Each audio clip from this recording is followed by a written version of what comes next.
to a first. I feel a little bit like your average Instagram influencer here and now, sitting in my car next to a service station. But I'm not going to stop an interview with the mighty Mille Petrozza of Teutonic Thrash Titans Kreator anytime soon. Mille, meine Deutsch ist scheiß, but wie geht's? How are you? Sehr gut geht's mir. Dein Deutsch ist nicht so scheiß. Wenigstens kannst du den Satz sagen, meine Deutsch ist scheiß. Oh, I ja. just said, your German doesn't suck as much as you think. At least you can say the sentence, mein Deutsch ist scheiß. Danke, danke. Well, thank you. That's very flattering. And speaking of flattering, I have to say, um, I'm gonna have to do my average rock journalist flattery for you, man. This has been a real honor and a privilege to be able to speak to yourself. Creator have been a really long mainstay for me in my metal journey and my music journey. And having listened to your latest album, Crushers of the World, your 16th LP, it's just another beautiful addition in a long canon of great German thrash. And Thank you, man.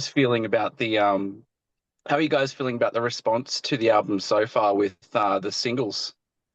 The singles being out, I mean, when you heard the whole record, you know that the singles are always a little bit the songs that we think that kind of make sense as singles, which is a strange thing to put out anyway as a metal band, you know? So Mm, mm, uh, if you listen to the whole album, it makes sense. It makes a lot more sense than just listening to particular singles.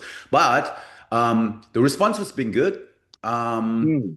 and I think the fans are really excited about the record, and we're happy about that because we when you do an album, you put your heart and soul into it, and in this day and age, of course, you need to release singles, but I mean, we already released three singles, and the album has 10 Mm. songs, but so it's like we hope that these songs kind of represent the album, but we don't know. Yeah.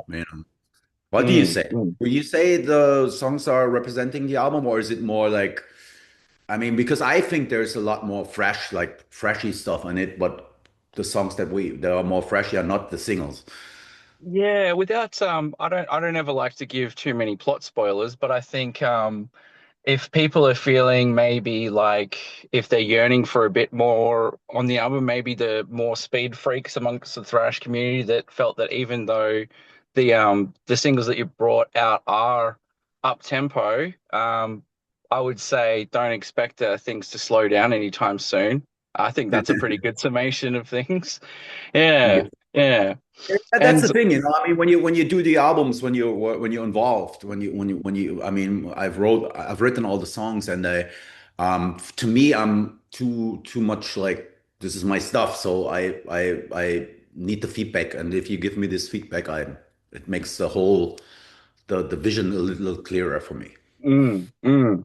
I think I'm just being a bit of a tease for the staunch thrashers out there, and just going to placate people in advance that having been lucky enough. I mean, I'm not getting paid for this gig, but one of the perks is that I do get to listen to advance albums. And yeah, it is a ripper. In fact, I think that for me, Mile, this is actually a the album as a whole does represent a bit more of a return to a faster, more aggressive kind of style that in Mostly, yeah. comparison. I mean, Mm, it's very diverse, you know. I mean, the yeah. singles kind of present the more melodic side, maybe, and Mm, there's some songs that are really like straight to the point, and then there's other songs that are even more melodic than the stuff that we put out. So it's like what we wanted to achieve is like you come out with an album, and it needs to be like we're still thinking in terms of albums. I know that like nowadays mm,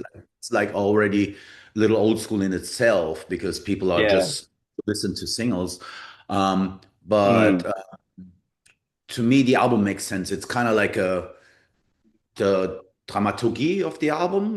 mm, It's kind of like it starts fast and it goes slower, it gets more melodic, and then in the middle it's a little more thrashy. And yeah. So I think it's just a very without like the negative connotation, but it's a typical creator album. It's like you listen to Mm, it, you get mm, into the creator universe for yeah, 50 minutes or something, and then go back out into the world, and hopefully a lot of the songs will end up on the set list. So we'll see, you know. excellent, excellent. And there's a lot of diverse influences and some guests, a lot of guest presentation on this one. For instance, again, I may be butchering my Deutsch here, but Tannenplast. Wait tell us. Is very, yep, Tannenplast features an extreme metal vocal coach, and you've got quite a few cameos as well. Phil Demmel and quite a number of others that are escaping me right now. Was that Yeah. something that you guys had thought about intentionally with the album, bringing in these diverse guests, or did it sort of I just mean, happen through the? we were working with Francesco from Flesh God Apocalypse. He's Mm, doing our soundscapes, and mm, then there's a choir. The choir that you hear in a song, like for example, Seven Serpents, the choir that goes Amor Fati in the middle part. mm. Um, that's like a real huge choir, like I think Wow, 13 people or something, male wow. and female. And so we work with actual musicians, and also we had like a couple of people from. I think there's one guy from Miland, the a hardcore punk band from Mm, Sweden, doing backing vocals. But other than that, there's not so many guests. I mean, you go into the studio and then you start working on stuff, and it's um, Andy from Any Given Day. He did the demos with me, and he's also mm, background singing. So everything that makes sense. You get a little bit of a different color from say Andy from the Any Given Day because he has this tone in his voice when for some of the backing tracks, backing vocals, and so you ask him to do more. Then Britta, of course, Britta came about like it was a coincidence because we were looking for a female voice for one sentence, and all of a sudden it turned out to be really good. And then I asked her, you know what, why don't you do like a almost like a duet with me? And mm, that's what she did. And so these things just happen. It's not mm. what we sit down and go, okay, we have an album here. Who can we get as guests? You know, I Yeah. think, Yeah, so not like a premeditated thing or anything like that. oh, not at all, not at all. Yeah. It's like all these things just happen in the studio. Mm. Does that sort of help? Because this is your 16th album and you guys have been at it for quite a long time. I imagine these sorts of like creative flourishes to help keep it fresh for yourself and for the band too, after 'cause you guys have been at it quite a while. Yeah, we've been Um, there. mm, We can go. mm, We've been doing albums since '85, which makes me quite old. But um, I don't see it like that. You know, to me, it's like mm. um, if there's one thing that I don't want is like to turn into a nostalgia act and just repeat Yeah. what we've already done in the past. So every time I do an album, it's always like I treat it like my first album. I know it sounds absurd because it's my 16th album, but that's how I try to approach going into a Yeah. new songwriting session. And I don't know if it always works, but we try not to repeat ourselves and we try not to do something that we've already done. It's hard Mm. because we're playing metal. We're not doing progressive metal. We're Yeah. playing mostly straightforward metal. So there's like a little bit of a limitation. To me, it's all about the songs. To me, it's all about the songwriting. I'm a big fan of songwriters from any genre. You know, I love Mm. like the art of songwriting, and I'm a nerd when it comes to that, you know. Yeah. So I see the whole like process of creating new music as a challenge um to come up with stuff that I'm getting excited about. And Yeah. hopefully, if that works and I'm excited, I just put it out and hope that other people get excited about it. And that's how we Mm. work. That's basically it. Mm. Mm. if it works, it works, and you've got to. I guess you've got to do what you can, and I find it interesting too that it sounds like also working within those limitations might actually help the creativity and the songwriting, as opposed to just kind of maybe loosening the reins and going, stuff it, guys. We're going prog rock now. You know what I Yeah, mean? I mean, it's Mm, an option. I mean, mm, technically we could do it, but it's not something that we want to do. I mean, yeah. there might be. I mean, on this album there wasn't like on this the Hate of Alles there was a 7 minute song which was kind of like Mm, epic, but on this album it just didn't happen. I mean, yeah. the songs are 4 or 5 minutes long, and so whatever comes out, you need to come up with like a selection of songs that makes sense and comes from the heart and Yeah. and and kind of reflects and represents what we've been through since the last album and since whatever you experience, and it needs to come like, as a musician and as a creative person, you can only open the channels. Yeah. You pick up your guitar and then you try see what comes out. And whatever comes out is what you hear on the record, really. I mean, it's as simple as that. And it's something that I work on a lot. Like if I Mm, just, I'm not the kind of artist that just thinks that, anything that I put out is amazing. I mean, we had like 12 songs for this record and only 10 made it on the record. And and I have a couple of ideas, unfinished songs and all that. So I'm constantly writing music, So mm. anything that I think it's excites me will end up on an album. Yeah, awesome. And I'm glad to hear that you've still got that creative impetus and that feeling of freshness too. And speaking of creating things, you've been a bit of a busy man, Mille. So um I can't help but think you spoke a bit about like reflecting on things too. And I feel like Krushers of the World itself as a title, an album title, does tie in nicely with some other things you've had going on recently, which is a book and a film as well. Mhm. So could you walk us through a little bit how those things are interrelated in terms of um, your upcoming book and or Yeah, if they are or if these they're not? the thing is, I don't want to. It has to do with the fact that I can't sit still, really. Yep. I always have to. I I have to work. absolutely, yeah, I You get know what that. I Yep. mean?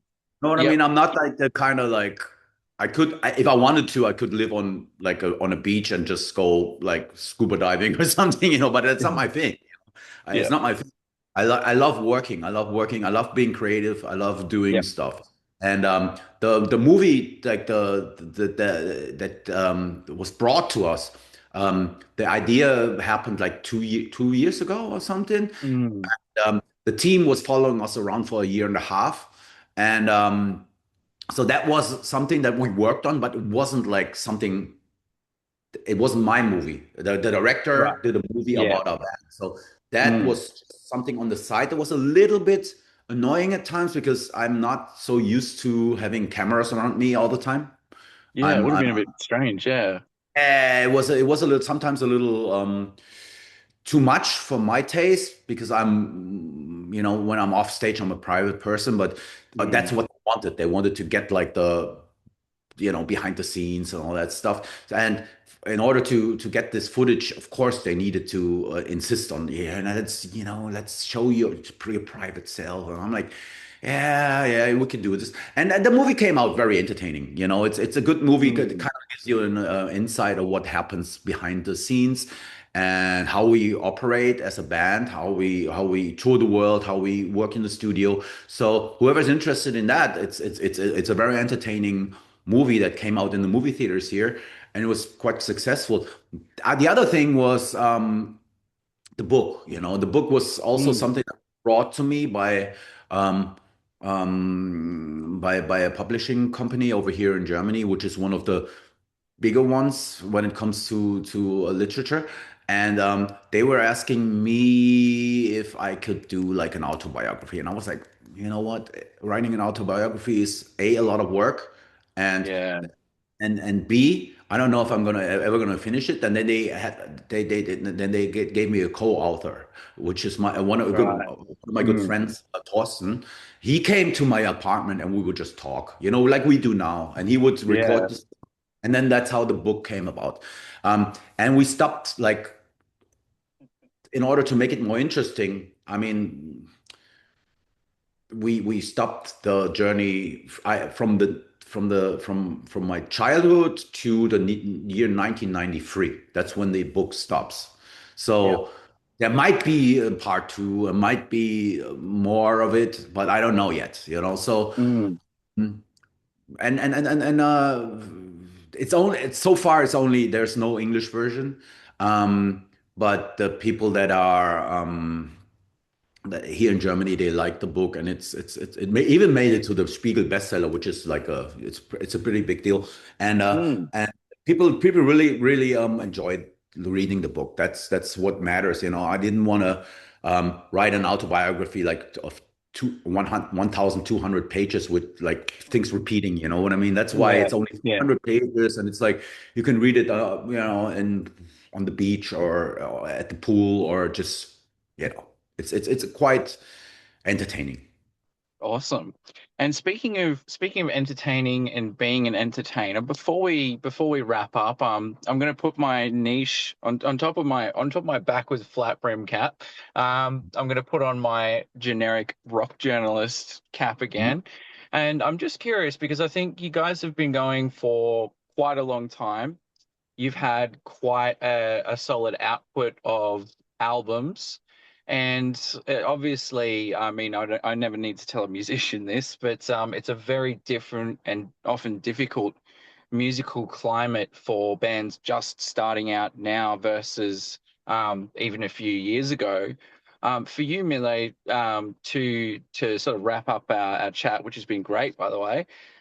What advice would you give to young folks looking to dip their toes into making some like exciting thrash metal, get that creativity out of their system, but they're feeling maybe a bit sort of shy or even anxious about the current music industry climate, the economy? Like, what sorts of advice do you feel you might have to impart for young people trying to give it a go? Hard because when I started, things were probably easier than they are now. Mm. You have to face that challenge, um, Mm. but that shouldn't like impress or you should not try it. You should just Yeah. go out and play. Basically, that's Mm. that's my advice. Just go out and play Mm. and write some cool music. And there's nothing you can do anyway. I mean, if you have a creative output and you want to play music, that's what you're going to do. There's no way Yeah. around it. I mean, so Mm. it doesn't it, if you're after success, that's the wrong, in my opinion, that's like the wrong ambition. When we started, we were just metalheads, like crazy about Yeah. music. And that's what you should Mm. be. Just Mm. love the music, love the process of writing. Go play anywhere you can. I mean, would play at a party, play at a club, play at a pub, whatever, just experience stuff. And then maybe things come to you and maybe not. There's no Mm. guarantee. So, Yeah. I mean, for Mm. me, it's hard to give advice rather than saying believe in yourself. And it's cliche, I know, but Yeah. that's the only way to ever to me that's the only way to go, really. I mean, just Absolutely. believe in what you do. Just write songs that you feel in your heart matter even if it's only for you, and maybe some people will listen, maybe not. Mm. there's no Mm. fuck there's no like master plan or career advice. It's Yeah. hard, Mm.